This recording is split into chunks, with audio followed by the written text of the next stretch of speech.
لا تجزعي.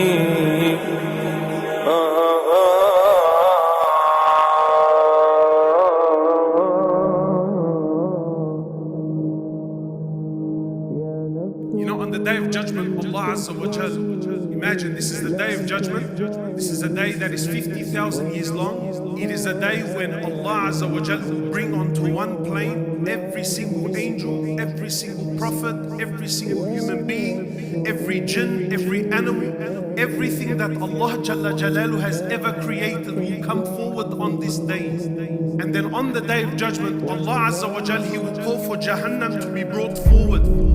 Jahannam, the actual hellfire, this creation of Allah Azza wa Jal, it will be brought forward to humanity. In the authentic hadith, the Prophet sallallahu alaihi wasallam says, he says that Jahannam will be brought forward and it will be dragged.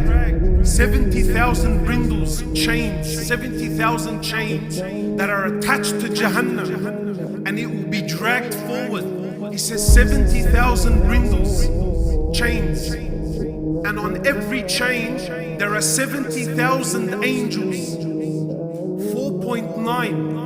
4.9 billion angels will be dragging Jahannam forward. And then Allah Azza wa Jal says in the Quran that when Jahannam, when this creation that was created for no purpose other than to punish humanity, that's it. The only job of Jahannam was to punish the human being.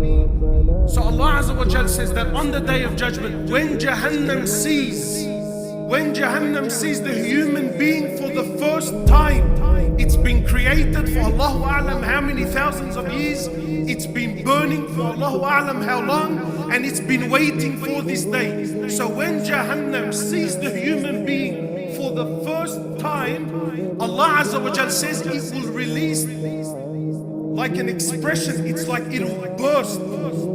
It's like it will burst out of anger. And then Allah mentions in the Quran that when Jahannam bursts and the human being sees this with his own eyes, Allah Azza wa Jal says at that moment, every single living thing will fall to its knees in prostration to Allah. The good, the bad, the ugly, the Muslim, the non-Muslim, the one who believed, the one who didn't believe, the one who wanted to see, the one who didn't want to see. When they see this with their eyes, they will fall in prostration. But on that day, Allah will say, stand up. Today is not the day of worship. Today is the day of judgment. You believing then is of no value. Believing after you see is of no weight. Your iman then will weigh nothing in the sight of Allah.